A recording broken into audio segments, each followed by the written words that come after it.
কিন্তু সাঈদ ইবনে মুসাইয়িব তাবেঈ, তিনি এই 3 দিনও মসজিদের বাইরে যায় নাই। তবে দুশমনরা মসজিদে মানুষ তালাশ করতে আসলে উনি পাগলের অভিনয় করতেন, যেন তাকে মসজিদ থেকে বের করে না দেয়। অর্থাৎ কেউ যখন নবীর মসজিদে নামাজ পড়ার নাই, ওই সময় সাঈদ ইবনে মুসাইয়িব মসজিদের নামাজের হক আদায়কারী। এই 3 দিন একা একা তিনি নামাজ পড়েছেন। তবে দুশমনের ভয়ে আজান দেন নাই। আজান দিলে যদি মনে করে যে এটা তো বুঝমান রে, এ কারণে দুশমনের ভয়ে তিনি আজান দেন নাই। নামাজের ওয়াক্ত হলে একা একা মসজিদের নববীতে নামাজ আদায় করতেন। কিন্তু ওই যে রাসূল বলেছেন, তুবা মান আমানা ওয়া রাআ মান রাআনি, যে আমার সাহাবীরা দেখছে তারও অনেক দাম। আবু হুরায়রার মেয়ের জামাই তো এত দাম, এত ভালো ছিলেন, এত দামি ছিলেন। তিরমিজিতে আছে, নামাজের সময় কাছাকাছি হইলে সাঈদ ইবনে মুসাইয়িব কাঁদতেন, আজান দিতে পারতেছে না, এ দুঃখে কান্না করতেন। কিন্তু সাঈদ বলে, যখন নামাজের সময় হইতো আজান দিতে পারতাম না, কিন্তু রাসূলের রওজার দিকে আমি আমার কান সেট করলে শুনতে পাইতাম সরওয়ারে দু আলম নবী নিজে রওজায়ে আতহারের মধ্যে আজান দিতেছে। নবীরা তো কবরেও জিন্দা, তাদেরকে তো দুনিয়াতে জান্নাতের সুসংবাদ দেয়া হয়েছে। সাহাবীদের ব্যাপারে আল্লাহ তাআলা সন্তুষ্ট, কোরআনের আয়াত নাজিল হয়েছে, উলাইকা হুমুল মুমিনুনা হাক্কা লাহুম দারাজাতুন ইনদা রাব্বিহিম ওয়া মাগফিরাহ। আল্লাহ পাকের পক্ষ থেকে তাদের জন্য ক্ষমা। তাদের জীবনে কিছু গুনাহ হয়েছে, মহান আল্লাহ তাদের গুনাহ মাফ করে দিয়েছে। তাদেরকে আল্লাহ তাআলা ঈমানদারের ভেতরে প্রকৃত ঈমানদার হিসেবে ঘোষণা করেছে। তাদেরকে আল্লাহ তাআলা মর্যাদার ঈমানদার হিসেবে তাদের নাম আল্লাহ তাআলা এনেছে। তাদের গুণ আল্লাহ তাআলা নিজে বর্ণনা করেছে। মুহাম্মাদুর রাসূলুল্লাহ ওয়াল্লাযীনা মাআহু আশিদ্দাউ আলাল কুফফার। আমাদের মতো 150 কোটি মুসলমান না, নবীজির একটা সাহাবী যদি এখন জীবিত থাকতো, আশিদ্দাউ আলাল কুফফার, তারা কুফফারদের জন্য ছিল ভয়াল মজবুত ঈমানের জায়গায়। এখন তো কাফের মুশরিকরা আমাদের ভাই বোনদেরকে শহীদ করতেছে। চতুর্দিকে মুসলিম দেশের রাজা বাদশারা আছে, একটাই কথা বলেন, কথা বলেন না কেন? ঠিক না ঠিক? কাফেরদের সাথে আমাদের দোস্তি, কাফেরদের সাথে আমেরিকার সাথে দোস্তি, চায়নার সাথে দোস্তি, ইন্ডিয়ার সাথে দোস্তি। এই দোস্তি ঠিক রাখতে গিয়ে ঈমান কবর দিতে রাজি। এই হলো এখনকার মুসলমানের হাল। কিন্তু তারা হলো আশিদ্দাউ আলাল কুফফার, আশিদ্দাউ আলাল কুফফার রুহামাউ বাইনাহুম। আল্লাহ তাআলা নিজে সাহাবীদের বর্ণনা করেন যে আমার নবীর সাথী সাহাবায়ে কেরাম, দুনিয়াবাসী তোমরা যদি তাদের দেখো, দেখবা তারা রুকুতে আছে, সিজদায় আছে, তাদের ভেতরে ইবাদত বেশি।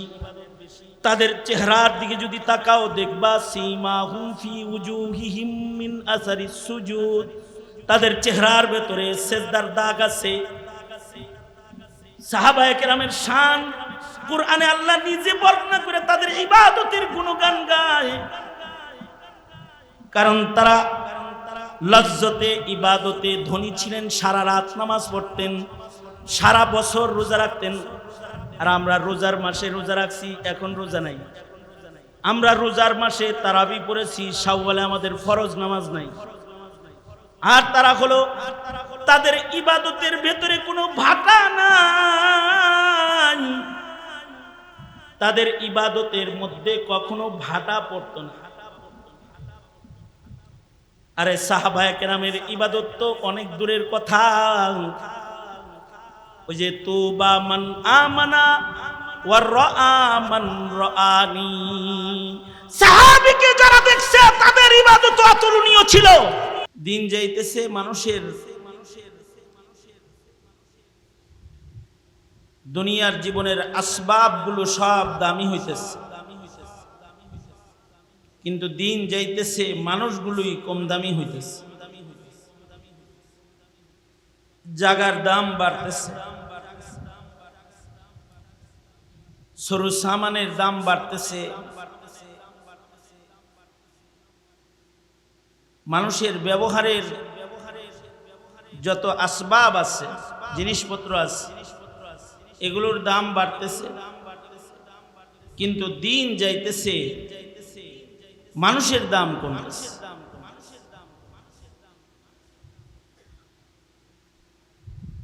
আগের জমানার মানুষের গায়ে কাপড় ছিল না, কম দামি কাপড় ছিল, কিন্তু মানুষগুলো দামি ছিল। আগের জমানার মানুষের বাসস্থান দামি ছিল না, কিন্তু বাসিন্দারা দামি ছিল। আগের জমানার মানুষের চলাফেরার উন্নত গাড়ি ঘোড়া ছিল না, কিন্তু মানুষগুলা দামি ছিল।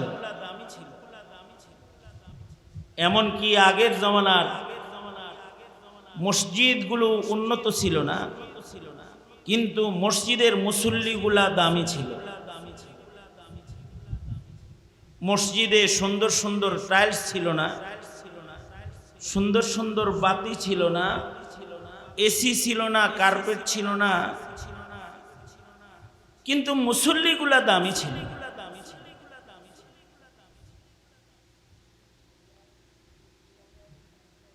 দিন যাইতেছে মুসল্লিদের দাম কমতেছে। একটা মিনিট পেছনে চলে গেল তো এখন আবার কম দামি সময়ের ভেতরে প্রবেশ করলাম। আমি আপনাদের এখানে যে বসছি, বসার 1 ঘন্টা আগের সময়টা এখনকার সময়ের চাইতে দামি চলে গেল। এ কারণে এক বুজুর্গ বাংলাদেশের সফরে এসেছিলেন হিন্দুস্তান থেকে। তো উনি ক্ষুধার্ত, ক্ষুধা লাগছে ওনার, এদিক দিয়ে রান্না হইতাছে,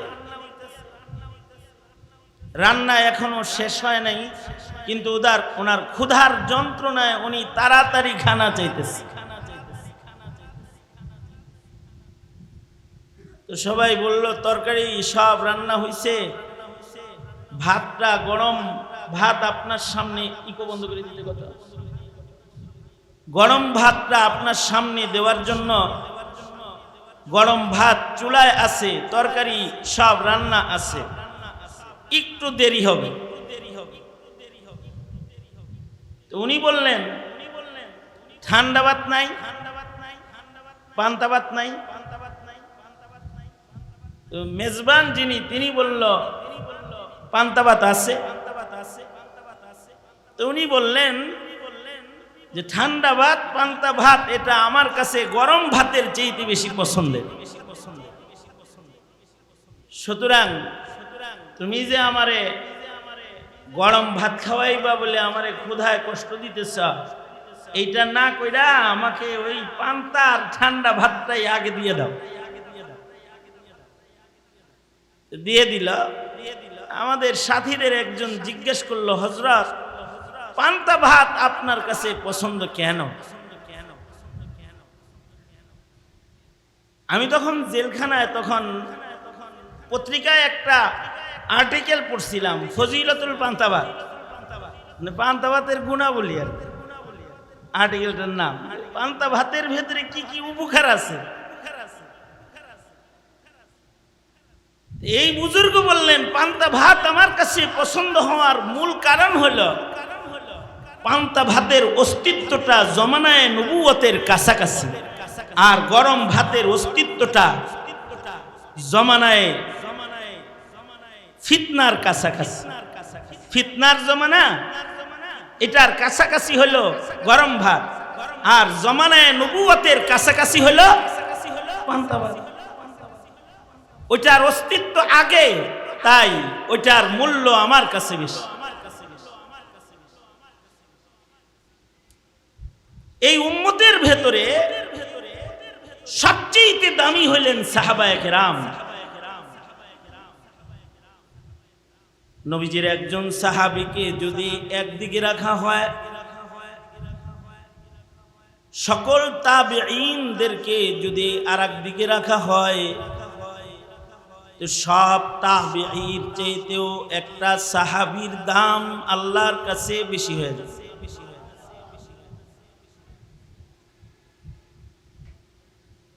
والسابقون السابقون أولئك المقربون। যারা পূর্বের তারা আল্লাহ পাকের নৈকট্যশীল বেশি, তাদের সাথে আল্লাহর সাথে সম্পর্ক বেশি, আর আমাদের সাথে দুনিয়ার সাথে সম্পর্ক বেশি। তাদের খালেকের সাথে সম্পর্ক বেশি, আর আমাদের মাখলুকের সাথে সম্পর্ক বেশি। এ কারণে তাদের দাম পরের মানুষের চেয়ে আগের মানুষের দাম বেশি। আল্লাহর রাসূল সাল্লাল্লাহু আলাইহি ওয়াসাল্লাম বলেন, খায়রুল কুরুনি কারনি সুম্মাল্লাযীনা ইয়ালুনাহুম সুম্মাল্লাযীনা ইয়ালুনাহুম। আল্লাহর রাসূল বলেন, সবচেয়ে ভালো জমানা হলো আমার জমানা, যারা আমাকে দেখলো, এরপরে হলো তাদের যারা দেখলো, যারা আমারে দেখছে তাদের জমানা, এরপরে তাবেঈনদেরকে যারা দেখছে, অর্থাৎ তাবেঈনদের জমানা। জমানায়ে নবুয়ত থেকে যত দূরে যাচ্ছি তত মানুষের দাম কমতেছে, যত জমানায়ে নবুয়ত থেকে দূরে যাইতেছি আল্লাহর কাছে পছন্দের মানুষের সংখ্যা তত কমতেছে। যত কিয়ামতের কাছাকাছি যাইতেছে তত আমাদের মূল্য নষ্ট হয়ে যাইতেছে। তাদের মূল্য বেশি ছিল, কারণ কি? নবীজির সান্নিধ্যের কারণে তাদের ঈমান, তাদের তাকওয়া আমাদের চাইতে কোটি কোটি গুণ বেশি ভালো ছিল। সুবহানাল্লাহ বলেন। তাদের তাকওয়ার সাথে আমাদের তাকওয়া ওজন করা সম্ভব না। যেমন উদাহরণস্বরূপ আমরা নিজেদেরকে ঈমানদার মনে করি, মুত্তাকি মনে করি, নিজেদেরকে ভালো মনে করি, আর তারা অনেক ভালো হওয়ার পরেও নিজেদেরকে ঈমানদার মনে করার মতো সাহসই পাইত না। হযরত হানজালার মতো সাহাবী, তিনি রাস্তা দিয়ে যাইতেছেন, হযরত আবু বকরের সাথে মুলাকাত, সাক্ষাৎ। তো হযরত হানজালা আবু বকরকে বলে, আবু বকর, আমি তো হালাক হয়ে গেছি, আমি মুনাফিক হয়ে গেছি, মনে হয় ঈমানদারের লিস্টে আমার নাম নাই। হযরত সিদ্দিকে আকবর বললেন, তুমি কেমনি মুনাফিক হয়ে গেলা, এরকম ধারণা করো কেন? আমার আজব হাল, আমি নবীর সামনে থাকি যেমন বাড়িতে গেলে এরকম থাকি, নবীজির সামনে যখন যাই তখন আমার অনেক বেশি জজবা থাকে, অনেক বেশি ঈমান তরতাজা থাকে। যখন বাড়িতে যাই, ঘরে যাই, তখন কেমন কেমন কেমন যেন হয়ে যাই। তাহলে আমার ভেতরে একটা 2 নাম্বারই দেখা গেছে, আমি তো মুনাফিক হয়ে গেছি। হযরত আবু বকর বলে, এই সমস্যার তো আমারও তাহলে মনে হয় আমিও মুনাফিক হয়ে গেছি। এমন হযরত উমর শোনার পরে বলে, এমন সমস্যা তো আমারও, তাহলে মনে হয় আমিও মুনাফিক হয়ে গেছি। সব নবীজির কাছে যায় বলে, নাফাকা হানজালা, নাফাকা ওমর, এরকম বলে, নিজেরে কম দামি মনে করতেছে, অথচ তারা কিন্তু ছিল অনেক দামি। মনে করতেছে নিজেকে কম দামি, আসলে কিন্তু তারা কম দামি না, তারা দামি। আবু বকর নিজেকে কম দামি মনে করে, কিন্তু তিনি কত দামি? তিনি এত দামি যে ওনাকে আল্লাহর জান্নাতের 8 দরওয়াজা থেকে জান্নাতে আহ্বান করা হবে। সুবহানাল্লাহ। নবীজিকে জিজ্ঞাসা করে, নবীজি, ময়দানে মাহশারে এমন কেউ কি দাঁড়াবে যাকে জান্নাতের 8 দরওয়াজা ডাকবে? নবীজি বললেন, হ্যাঁ ডাকবে। আবু বকর বলে, তিনি কে? নবীজি বললেন, তুমি। তোমাকে জান্নাতের সব দরওয়াজা ডাকাডাকি করবে। আর উমরের দাম কেমন? আল্লাহর রাসূল নিজেই বলেন, নবীজি বলেন, লাউ কানা বাদি নবিয়্যুন লাকানা উমর, আমার উমরের দাম তো এত যে আমার পরে যদি কাউকে নবুয়ত দেওয়া হতো তাহলে উমরকে আল্লাহর নবী বানাইতো। আল্লাহ পাকের নিজাম হলো, এক নবী দুনিয়া থেকে চলে গেলে আরেকজনকে আল্লাহ নবুয়ত দান করে। যেমন হযরত ইমরান আলাইহিস সালাতু ওয়াস সালাম ইন্তেকাল করছেন, চলে গেছেন, তো আল্লাহ তাআলা ইমরান আলাইহিস সালামের সাহাবীর ভেতর থেকে হযরত জাকারিয়া আলাইহিস সালামকে নবুয়ত দান করেছেন। নবীজি ওই কথাটাই বলেন, আমার পরে আমার সাহাবীদের ভেতর থেকে কাউকে যদি আল্লাহ তাআলা নবুয়ত দান করতেন তাহলে উমরকে আল্লাহ তাআলা আমার পরে নবী বানাইতেন, কিন্তু আমি শেষ নবী, আমার পরে আর কোন নবী নেই। তাহলে মনে মনে ভাবতে পারেন, উমর নবী হইতো নবীর পরে, তাহলে আবু বকর উমরের চাইতে কি কম দাম? উমরের গোটা জিন্দেগির নেক এক জায়গায় করলেও আবু বকরের হিজরতের রাতগুলোর সমান হবে না। তাহলে আবু বকরের হালত হলো, আমার উপস্থিতিতেই যদি কাউকে আল্লাহ তাআলা নবুয়ত দিতেন তাইলে আবু বকররে নবী বানাইতেন। যেমন মুসা আলাইহিস সালাতু ওয়াস সালামের উপস্থিতিতেও হারুন আলাইহিস সালাম নবী। হযরত উমর তো নবীর পরে নবী হওয়ার উপযুক্ত, কিন্তু আবু বকর তিনি নবীজির সাথে নিসবতটা হলো নিসবতে ইত্তেহাদি। সাহাবায়ে কেরামের ভেতরে হযরত আবু বকরের সাথে নবীজির সাথে হযরত আবু বকরের নিসবতটা ইত্তেহাদি নিসবত, পরিপূর্ণ নবীজির মিল। আবু বকরের নবীজির সাথে মিল সর্বোচ্চ। হাইয়ান ওয়া মাইতান আশবা আনিন নবী সাল্লাল্লাহু আলাইহি ওয়াসাল্লাম।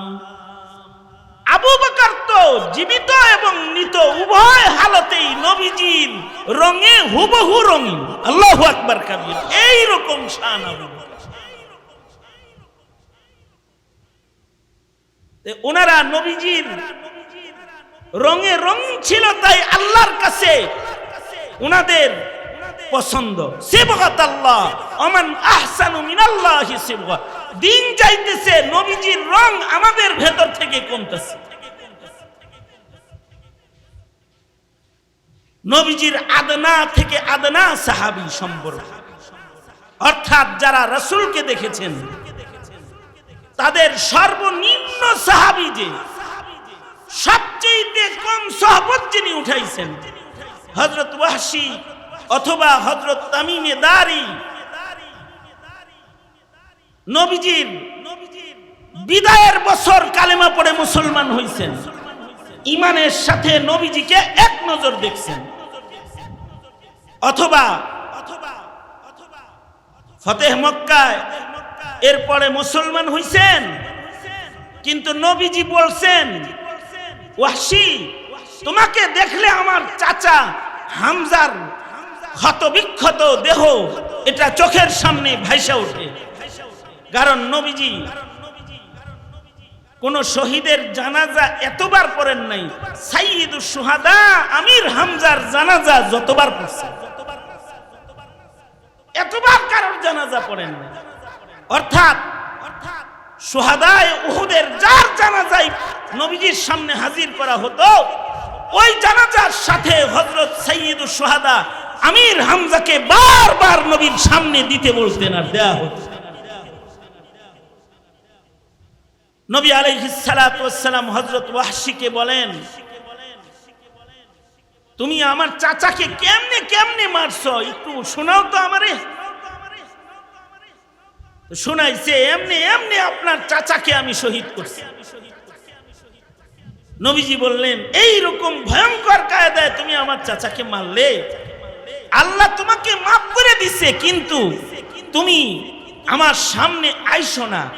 কারণ তুমি আমার সামনে আসলে আমার চাচার কথা আমার স্মরণ হয়ে গেলে, আমি কষ্ট পাইলে এটা তোমার জন্য ক্ষতিকর। আমার দিলে যদি কোনো দুঃখ আসে এটা তোমার জন্য ক্ষতিকর। এই কারণে হযরত ওয়াহশী নবীজির হায়াতে জীবনে আর কোনোদিন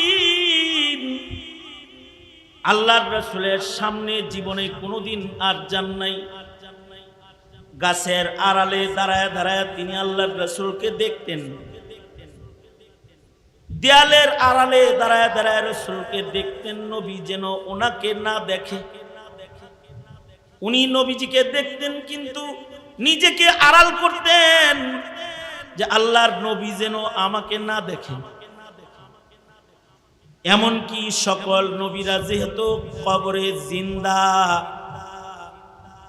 হযরত ওয়াহশী দূর থেকে নবীর জিয়ারত করতেন। সাহস করে রাসূলের রওজার সামনেও যাইতেন না, কারণ ওনার দিলের ভেতরে ভয়, না জানি রওজার সামনে গেলে আবার হায়াতুন নবী কষ্ট পায়।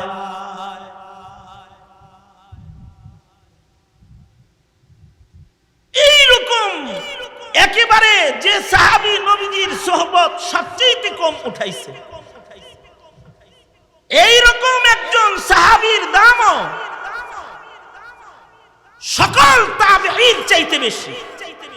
আল্লাহর রাসূল বলেন, তুবা মান আমানা ওয়া রাআনি, সে ভাগ্যবান যে ঈমান এনেছে এবং ঈমানের হালতে আমাকে এক নজর দেখেছে,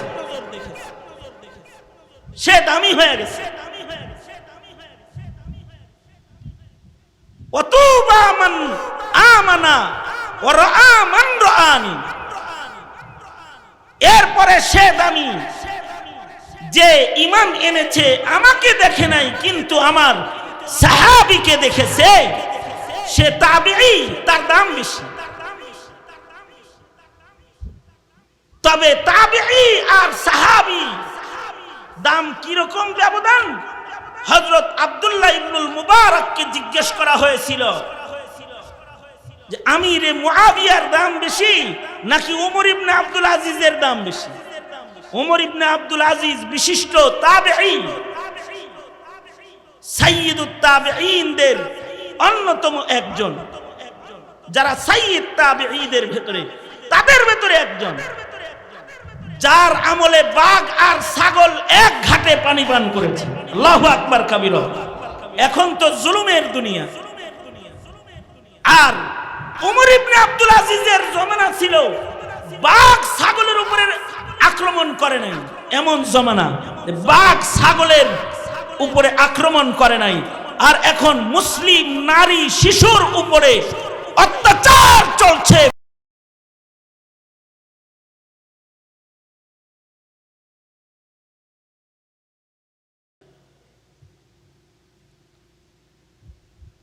আর ওমর ইবনে আব্দুল আজিজের জমানায় বাঘ ছাগলের উপরে আক্রমণ করে, ওটা একটা আলাদা জমানা। ওমর ইবনে আব্দুল আজিজ রহমাতুল্লাহি আলাইহি, ওনার সাদাকাত, ওনার আদল আর ইনসাফ, এটার প্রভাব শুধু মানুষের হৃদয়ে পড়ে নাই, ওনার আদল আর ইনসাফের প্রভাব জঙ্গলের প্রাণীর উপরেও পড়েছিল। জঙ্গলের প্রাণীরাও ইনসাফওয়ালা আর আদলওয়ালা হয়ে গেছে। জিজ্ঞাসা করছে, এই ওমর ইবনে আব্দুল আজিজের দাম বেশি না আমিরে মুআবিয়ার দাম বেশি? লাগুবারুল্লাযী দাখালা ফি আনফি ফারাসি আমিরি মুআবিয়া। উনি বলেন, আমিরে মুআবিয়া যুদ্ধরত তার ঘোড়ার নাকের ভেতর দিয়ে যে ধুলাগুলা প্রবেশ করছে, এই ধুলাগুলাকে যদি মিজানের এক পালায় রাখা হয় আর ওমর ইবনে আব্দুল আজিজকে ধরে আর এক পালায় রাখলে সাহাবীর ঘোড়ার নাক দিয়া ঢুকা যে ধুলাবালি আছে ওইটার দাম বেশি হয়ে যাবে। তাবেঈ ওমর ইবনে আব্দুল আজিজের চেয়ে বেশি। আগের মানুষের মূল্য বেশি, পরের মানুষের মূল্য কম। তাদেরকে তো দুনিয়াতে জান্নাতের সুসংবাদ দেওয়া হয়েছে। সাহাবীদের ব্যাপারে আল্লাহ তাআলা সন্তুষ্ট, কোরআনের আয়াত নাজিল হয়েছে, উলাইকা হুমুল মুমিনুনা হাক্কা লাহুম দারাজাতুন ইনদা রাব্বিহিম ওয়া মাগফিরাহ। আল্লাহ পাকের পক্ষ থেকে তাদের জন্য ক্ষমা। তাদের জীবনে কিছু গুনাহ হয়েছে, মহান আল্লাহ তাদের গুনাহ মাফ করে দিয়েছে। তাদেরকে আল্লাহ তাআলা ঈমানদারের ভেতরে প্রকৃত ঈমানদার হিসেবে ঘোষণা করেছে। তাদেরকে আল্লাহ তাআলা মর্যাদার ঈমানদার হিসেবে তাদের নাম আল্লাহ তাআলা এনেছে। তাদের গুণ আল্লাহ তাআলা নিজে বর্ণনা করেছে। মুহাম্মাদুর রাসূলুল্লাহ ওয়াল্লাযীনা মাআহু আশিদ্দাউ আলাল কুফফার। আমাদের মতো 150 কোটি মুসলমান না, নবীজির একটা সাহাবী যদি এখন জীবিত থাকতো, আশিদ্দাউ আলাল কুফফার, তারা কুফফারদের জন্য ছিল ভয়াল মজবুত ঈমানের জায়গায়। এখন তো কাফের মুশরিকরা আমাদের ভাই বোনদেরকে শহীদ করতেছে, চতুর্দিকে মুসলিম দেশের রাজা বাদশারা আছে, একটাই কথা বলেন, কথা বলেন না কেন? ঠিক না ঠিক? কাফেরদের সাথে আমাদের দোস্তি, কাফেরদের সাথে আমেরিকার সাথে দোস্তি, চায়নার সাথে দোস্তি, ইন্ডিয়ার সাথে দোস্তি। এই দোস্তি ঠিক রাখতে গিয়ে ঈমান কবর দিতে রাজি। এই হলো এখনকার মুসলমানের হাল। কিন্তু তারা হলো আশিদ্দাউ আলাল কুফফার, আশিদ্দাউ আলাল কুফফার রুহামাউ বাইনাহুম। আর আমরা হলো কাফেরদের সাথে আমরা রহমের আচরণকারী, আর নিজেরা নিজেরা আমরা শক্ত। তারা ছিল আশিদ্দাউ আলাল কুফার রুহামাউ বাইনাহুম, কাফেরদের জন্য ছিল তারা দুর্বার, কিন্তু নিজেরা ছিল শির ও শক্কর, চিনি আর দুধের মতো মিলে যেত। আর আমাদের ঐক্য নাই, আমরা মিলতে পারি না। আমরা নিজেরা নিজেরা যতটা শক্ত এর সাথে অতটা শক্ত না। নাস্তিক, মুরতাদ, বেঈমান, মুশরিকের সাথে আমরা শক্ত না। নিজেরা নিজেরা যতটা শক্ত আমরা। শুধুই মাত্র রাজনৈতিক দর্শনের ব্যবধানের কারণে একজন আরেকজনের জন্য কাল হয়ে যায়, কিন্তু কাফেরদের সাথে আমরা হাত মিলাই। এই জমানার মুসলমান কাফেরের সাথে হাত মিলায়। এ কারণেই তো কাফেরের সাথে হাত মিলাইতে মিলাইতে স্বাধীনতা, সার্বভৌমত্ব বিক্রির কোঠায় চলে গেছে। হাসিনা মুদির ঘরে আশ্রয় গ্রহণ করেছে। কাফেরের সাথে আন্তরিকতার অভাব নাই। আর মুসলমানের সাথে শক্ত, নিজের দেশের মুসলমান ভাই বোনকে গুলি করে মারতে উঙ্গুলি কাঁপে নাই। সাহাবীরা তারা হলো আশিদ্দাউ আলাল কুফার, কাফেরদের জন্য তারা ভয়াল শক্ত, ভয়ঙ্কর তারা কাফেরদের জন্য। আর রুহামাউ বাইনাহুম, নিজেরা নিজেরা তারা শির ও শক্কর, মুহাব্বতের বন্ধনে তারা আবদ্ধ।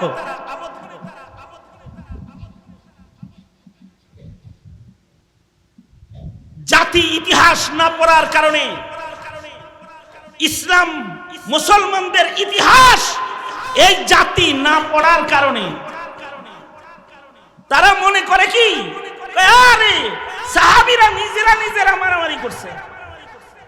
দেখো না, উমর রে মারছে উসমানের দলে, আর উসমান রে মারছে আলীর দলে, আলী রে মারছে মুআবিয়ার দলে। এগুলা সমালোচনা করে। নাউজুবিল্লাহ বলেন, সমালোচনা এগুলো না। তারা তো একে অপরে ছিলেন শির ও শক্কর। ক্ষমতার জন্য তারা একে অপরের উপরে আক্রমণকারী না। তবে তাদের মাঝখানে, দুই দলের মাঝখানে একদল মুনাফিক কাজ করেছে, যে মুনাফিকগুলা মুসলমানদের অস্তিত্বের দুশমন, মুসলমানদের ঈমানি চেতনার দুশমন। তারা মুসলমানের গর্দানকে উঁচু দেখতে পছন্দ করে না, তারা দুশমনী করে মুসলমানে মারামারি লাগায়। হযরত হাসান মদিনাতুল মুনাওয়ারা থেকে গেলেন কুফায়, ওনার সাথে মদিনার বিশাল বড় বাহিনী। হযরত আমিরে মুআবিয়া তখন নিজের ঘরে আছে। এত ঘোড়ার পায়ের আওয়াজ পাওয়া যায়, কে আসছে? হাসান আসছে। হাসান নিশ্চয়ই আমার সাথে বসতে আসছে, আমি নবীর দৈহিত্রের সাথে বসতে ভয় পাই, যাও আমার খেলাফত আমি হাসানের সামনে পেশ করলাম। সে যদি আমাকে কোনো অংশে রাজত্ব দেয়, আমি ওই অংশ খেলাফত পরিচালনা করব।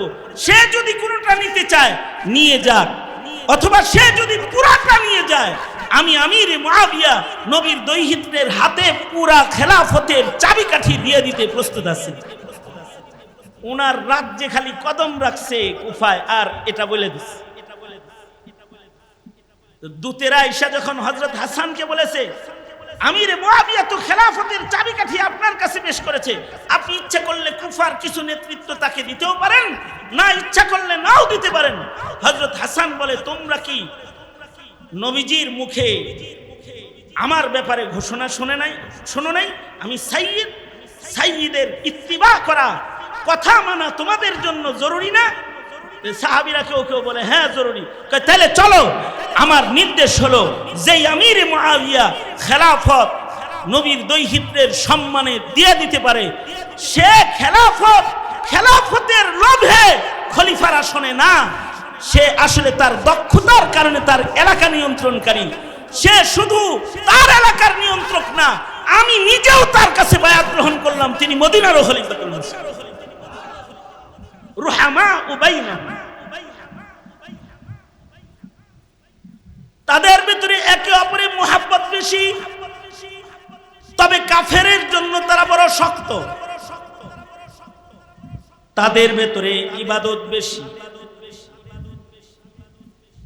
তারাহুম রুকআন সুজদান ইয়াবতাগুনা ফাদলাম মিনাল্লাহি ওয়া রিদওয়ানা সীমাহুম ফি ওয়ুজুহিহিম মিন আসারিস সুজুদ।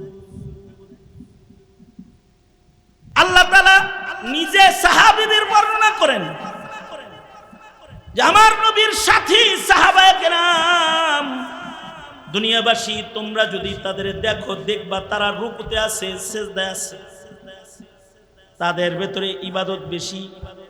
তাদের চেহারার দিকে যদি তাকাও, দেখবা সীমাহুম ফি ওয়ুজুহিহিম মিন আসারিস সুজুদ, তাদের চেহারার ভেতরে সিজদার দাগ আছে। সাহাবায়ে কেরামের শান কুরআনে আল্লাহ নিজে বর্ণনা করে তাদের ইবাদতের গুণগান গায়, কারণ তারা লজ্জতে ইবাদতে ধনী ছিলেন, সারা রাত নামাজ পড়তেন, সারা বছর রোজা রাখতেন। আর আমরা রোজার মাসে রোজা রাখছি, এখন রোজা নাই। আমরা রোজার মাসে তারাবি পড়েছি, শাওয়ালে আমাদের ফরজ নামাজ নাই। আর তারা হলো তাদের ইবাদতের ভেতরে কোনো ভাটা নাই, তাদের ইবাদতের মধ্যে কখনো ভাটা পড়তো না। আরে সাহাবায়ে কেরামের ইবাদত তো অনেক দূরের কথা। ওই যে তুবা মান আমানা ওয়া রাআ মান রাআনি, সাহাবীকে যারা দেখছে তাদের ইবাদত অতুলনীয় ছিল। যেমন আমিরে মুআবিয়া, উনাকে যারা দেখেছে, অথবা হযরত আনাসকে যে দেখেছে, হযরত আবু হুরায়রাকে যে দেখেছে, অথবা হযরত উমরকে যে দেখেছে, অথবা আদনা সাহাবীকে যে দেখেছে, তাবেঈ হয়েছে, তাবেঈর ইবাদতের পাওয়ার আলাদা ছিল।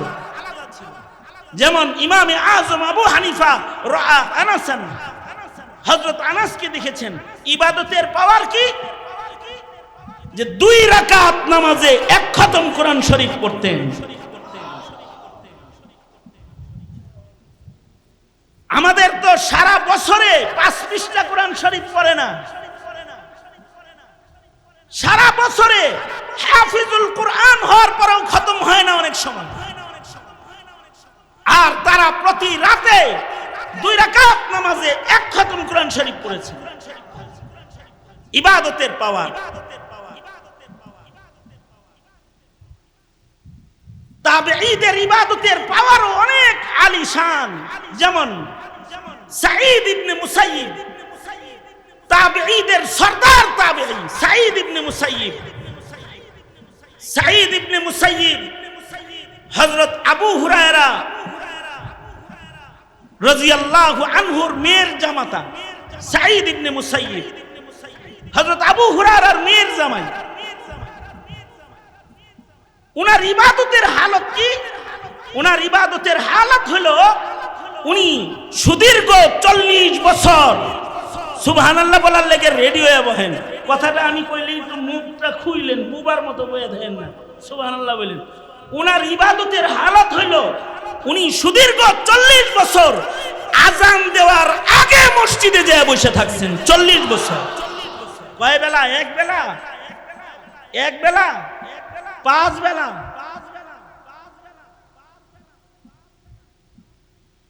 এমনকি ইয়াজিদি বাহিনী শামীদের সাথে মিলে যখন মদিনায় আক্রমণ করেছে ক্ষমতার জন্য এক দল আরেক দলকে আক্রমণ করে দখলদারিত্বের জন্য। মদিনা দখল করতে চেয়েছে। এখন যেমন ইসরায়েল গাজা দখল করতে চায়, অবৈধ দখলদারিত্ব। মদিনা দখল করার জন্য শামের লোকেরা মদিনায় আক্রমণ করেছিল। তিরমিজি শরীফের ভিতরে আছে। আক্রমণ যখন করেছে তখন যারা ক্ষমতা লোভী হয়, যেমন টোটাল আমেরিকা ক্ষমতালোভী, সারা দুনিয়ার মুসলমান মেরে তারা তাদের ক্ষমতার রাজ প্রতিষ্ঠা করতে চায়। যারা ক্ষমতালোভী হয় তারা ভালো মন্দ বুঝে না, তারা নারী শিশু দেখে না। ওদের কাছে ওদের ক্ষমতার প্রভাব ওরা সারা দুনিয়ার মুসলমানের মাথার উপরে ফেলতে চায়। ওরা ভালো মানুষ চিনে না, যারা ক্ষমতা লোভী হয় তারা ভালো মানুষ চিনে না। শাম এলাকার লোকেরা মদিনা দখল করতে এসেছে, ক্ষমতা লোভী। তখন কিন্তু মদিনাতুল মুনাওয়ারাতে সাহাবীরা তখনও কিছু কিছু আছে, যেমন মদিনাতুল মুনাওয়ারাতে তখনও বাচ্চা ছিলেন। সাহাবীদের ভেতরে জাবের ইবনে আব্দুল্লাহ ওনার বর্ণনা বুখারীতে আছে। ইলমের জন্য পাগল এক সাহাবী ছিলেন, যিনি একটা আলী সনদের হাদিস শিখার জন্য মদিনা থেকে পায়ে হেঁটে কুফা পর্যন্ত গিয়েছিলেন, একটা সনদ আলী বানাইবার জন্য, একটা ইলম ভালো উস্তাদের কাছে পড়ার জন্য মদিনা থেকে পায়দল হেঁটে তিনি কুফা পর্যন্ত গেছেন। আব্দুল্লাহ ইবনে উনাইসের বাড়িতে গেছিলেন পায়ে হাইটে একটা হাদিস শোনার জন্য। এই জাবের ইবনে আব্দুল্লাহ আলেম সাহাবীদের মধ্যে অন্যতম একজন, যিনি তার জীবনের শেষ ভাগে অন্ধ হয়ে গিয়েছিলেন। জীবনের শেষ ভাগে অন্ধ হয়ে গেছেন, চোখে দেখতেন না। মদিনায় যখন আক্রমণ করেছে, যাদের চোখ আছে তারা সব পালাইছে, কিন্তু উনার চোখ নাই, অন্ধ, চোখে দেখে না, বৃদ্ধ সাহাবী তিনি দাঁড়ায় রইছেন। ক্ষমতা লোভী যারা মদিনায় আক্রমণ করেছে তারা সাহাবী টাহাবি চিনে না, যে সাহাবীর দাম বেশি এটা বুঝে না। তারা গিয়ে জাবির ইবনে আব্দুল্লাহর পিঠের মধ্যে লাথি মারছে।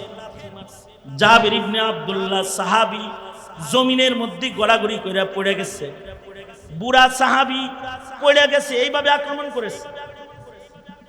ক্ষমতা লিপ্সু যারা তারা সাহাবী চিনে না, যেমন হাসিনা ক্ষমতা লিপ্সু, আলেম চিনে না, শাইখুল হাদিস চিনে না, মুফতি চিনে না, মুহাদ্দিস চিনে না, মুফাসসির চিনে না, ভালো মানুষ চিনে না। আমেরিকা ক্ষমতা লিপ্সু, আরদে মুকাদ্দাস চিনে না, পাক জমিন চিনে না, মসজিদুল আকসার এরিয়া চিনে না, ফিলিস্তিনকে চিনে না।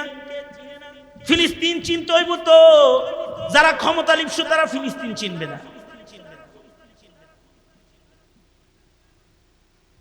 নারী শিশু মাসুমদেরকে তারা শহীদ করতেছে, বুঝে না। ক্ষমতার লোক, ক্ষমতা লিপ্সু, ক্ষমতায় টিকে থাকার জন্য ভালো মানুষদেরকেও জালেমরা যুগে যুগে চিনে নাই। এই মদিনাতুল মুনাওয়ারাতেও আক্রমণ করেছে ক্ষমতার জন্য। মদিনাতুল মুনাওয়ারায় এমন ভয়াল আক্রমণ করেছে যে সাহাবীদের ঘর থেকে যুবতী নারী এনে ক্ষমতা লিপ্সুরা জেনা ব্যভিচার করেছে। ওই সময় 3 দিন পর্যন্ত মদিনার মসজিদে আজান বন্ধ ছিল। সেই যুগের কথা বলতেছি, যখন ঢাল তরবারির যুগ, সাহাবী বাঁচা আছে। ওই সময় ক্ষমতা লিপ্সু যারা তারা মসজিদের নববীর আজান বন্ধ করে দিয়েছে। 3 দিন মসজিদের নববীতে আজান হয় না। কিন্তু সাঈদ ইবনে মুসাইব তাবেঈ, তিনি এই 3 দিনও মসজিদের বাইরে যায় নাই। তবে দুশমনরা মসজিদে মানুষ তালাশ করতে আসলে উনি পাগলের অভিনয় করতেন, যেন তাকে মসজিদ থেকে বের করে না দেয়। অর্থাৎ কেউ যখন নবীর মসজিদে নামাজ পড়ার নাই, ওই সময় সাঈদ ইবনে মুসাইব মসজিদের নামাজের হক আদায়কারী। এই 3 দিন একা একা তিনি নামাজ পড়েছেন। তবে দুশমনের ভয়ে আজান দেন নাই। আজান দিলে যদি মনে করে যে এটা তো বুঝমান রে, এ কারণে দুশমনের ভয়ে তিনি আজান দেন নাই। নামাজের ওয়াক্ত হলে একা একা মসজিদের নববীতে নামাজ আদায় করতেন। কিন্তু ওই যে রাসূল বলেছেন তুবা মান আমানা ওয়া রাআ মান রাআনি, যে আমার সাহাবীরা দেখছে তারও অনেক দাম। আবু হুরায়রার মেয়ের জামাই তো এত দাম, এত ভালো ছিলেন, এত দামি ছিলেন। তিরমিজিতে আছে নামাজের সময় কাছাকাছি হইলে সাঈদ ইবনে মুসাইব কাঁদতেন, আজান দিতে পারতেছে না, এ দুঃখে কান্না করতেন। কিন্তু সাঈদ বলে যখন নামাজের সময় হইতো আজান দিতে পারতাম না, কিন্তু রাসূলের রওজার দিকে আমি আমার কান সেট করলে শুনতে পাইতাম সরওয়ারে দু আলম নবী নিজে রওজায়ে আতহারের মধ্যে আজান দিতেছে। নবীরা তো কবরেও জিন্দা, আল্লাহর রাসূল কবরে আজান দিতেছে, এটা আমি শুনতে পাইতাম। অর্থাৎ মানুষগুলো এত ভালো ছিল হতো সেটাও তারা শুনতো, কিন্তু আমাদের কান এত নোংরা যে আমরা ভাই বোনের কান্নার চিৎকারটাও শুনতে পাই না। আমাদের কান এত নোংরা, আমাদের কানে বাদ্যের আওয়াজের ধ্বনি যায়, আমাদের কানের মধ্যে গুনাহের আওয়াজ যায়, কিন্তু মজলুমের চিৎকার আমরা শুনি না। দুনিয়ার মুসলিম দেশগুলো মজলুমদের চিৎকারও শুনতে পায় না। তাদের চোখ মজলুমের গায়ের থেকে ঝরে পড়া রক্তগুলোকে তারা তাকায় দেখে না। মাসুম মাসুম লাশের মিছিল তারা চোখে দেখে না। চোখ থাকিতেও যেন অন্ধ, কান থাকিতে বধির। এই তো এই যুগের মুসলমান। জমানা যত কিয়ামতের দিকে আগাবে তত এই মুসলমানিত্বের মূল্য ধীরে ধীরে কমতে থাকবে। আমাদের মতো সুযোগ নাই, ভিসা নাই, যাওয়ার রাস্তা খোলা নাই, কিন্তু আমাদের এই মুসলিমদের ডাক শুনে তো আমাদের কোনোতে না জেলা পড়ার সুযোগ আছে, আমাদের নামাজের পরে পরে আল্লাহর কাছে দোয়া করার তো সুযোগ আছে, অথবা প্রতিবাদীর ভূমিকায় মুখের কণ্ঠ খুলে মজলুম শহীদদের পক্ষে একটি স্লোগান, গাজা মুক্তি পাক, ফিলিস্তিন মুক্তি পাক, আজাদ হোক, মুসলমানদের স্বাধীনতা ফিরে আসুক, এতটুকুন পক্ষের আওয়াজ তো আমরা দিতে পারি। এ আওয়াজটুকুন তো দেওয়ার মানুষ এখন নাই। আলহামদুলিল্লাহ, সারা দুনিয়ার যুব সমাজ, ছাত্র জনতাকে শহীদি কাফেলার সদস্যরা তারা তাকিয়ে ডাকতেছে, তোরা কি আমাদের পক্ষে একটু আওয়াজও দিবি না? তোরা কি আমাদের পক্ষে একটু আওয়াজও দিবি না? তারা আমাদেরকে ডাকছে, তোমরা আমাদের পক্ষে কি একটু আওয়াজও দিবা না? সুতরাং এই জমিনে একটা শিক্ষা আছে, এই জমিনের উপরে একটা শিক্ষা আছে, যে শিক্ষার মাধ্যমে নতুন যুগে পুরান যুগের রঙের মানুষ পয়দা করা হয়। একটা মাত্র শিক্ষা আছে, সেটা হলো কওমি মাদ্রাসার ইলমে দ্বীনের শিক্ষা। যে এই শিক্ষার মাধ্যমে ডিজিটাল যুগে ইহুদ নাসারার রঙের মুসলমান নয়, কিয়ামতের কাছাকাছি সময়ে পুরান যুগের আবু বকরের রঙের মুসলমান, উমর উসমান আলীর রঙের মুসলমান পয়দা করার একটা ঠিকানা হলো মাদারিসে কওমিয়া। এইটা যখন ইহুদ নাসারার দালালরা বুঝে ফেলেছে, তখন এই ইহুদ নাসারার দালাল যারা, তারা মাদারিসে কওমিয়ার আলেমদেরকে মধ্যযুগী বলে তারা গালি দেয়, তারা মধ্যযুগী বলে গালি দেয়। সুতরাং মাদারিসে কওমিয়া কিন্তু জমিনের উপরে সাহাবীর রঙের পুরান যুগের দামি মানুষের কাফেলা পয়দাকারী এক প্রতিষ্ঠানের নাম।